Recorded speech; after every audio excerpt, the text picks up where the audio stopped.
пати, кога сакаме на некоја земја да ја дадеме висока оценка за нејзината убавина, велиме дека личи на Швајцарија. Сега седнати крај оваа вода, зошто да не речеме дека Швајцарија личи на Берово? Зошто овие езерски пејсажи да не бидат мерка и зошто оваа зелена и небесна поема да не ја воздигнеме до врвот на нејзиното значење? Зошто оваа хармонија на бои, звуци и движења да не влезе во мапата на сеќавањето на секој нејзин посетител?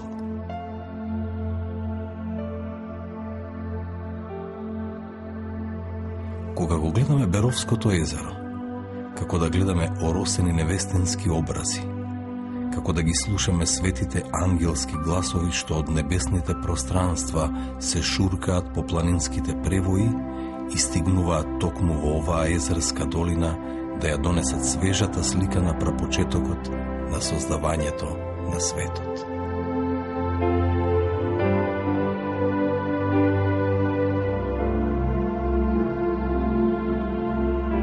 Не случајно на околните ридови изникнале планински куќи, изникнале објекти за одмор, високите пространства да им бидат блиску и во лето и во зима.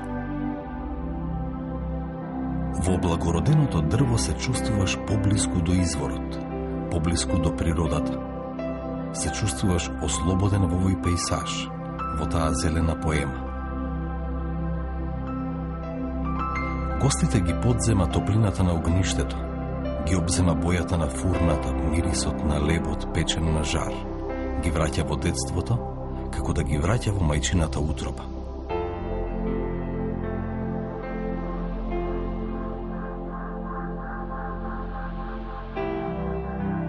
Може со своји очи да видиш како се меси, како се милува, како се гмечи.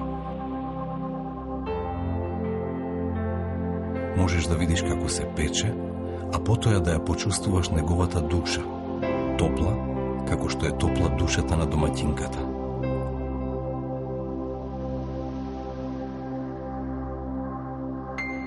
А потоа пред тебе е зелената покривка, зелените лединки. Можеш да седиш и да медитираш. Можеш да се рекреираш во многуте игралишта за фудбал, за тенис, за одбојка. Можеш да бидеш дел од колоритот, од боите, од мирисите од тој чудесен и магичен свет.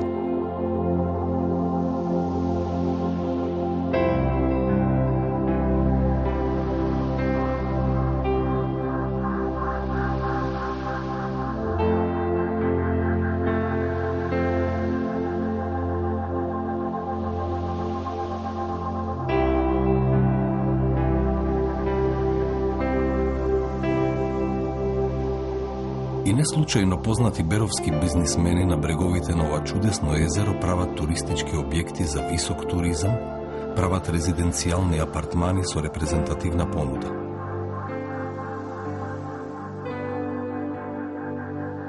Од широките балкони да можат да ги гледаат езерските бои, од тука да одат на скијање, на лов, на риболов и никогаш да не ја заборават да ја чувствуваат широката душа на македонското гостопримство.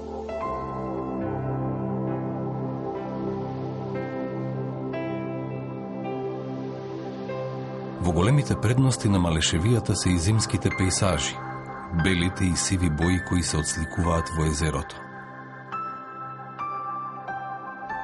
И водата од Валевачка река, што го дели Берово на две целини, срамежливо дзирка од подмразот, збогатувајќи го и тоа измешано чувство што се нарекува ни топло ни студено.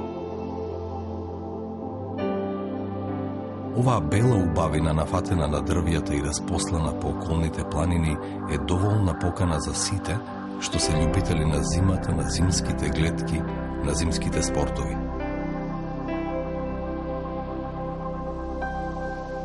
Сите овие предели крај Беровското езеро, овие топли куќарки изникнати вдолж езерскиот брег се дом и за оние на кои им треба мал повод со нивната муза да создадат големи уметнички дела.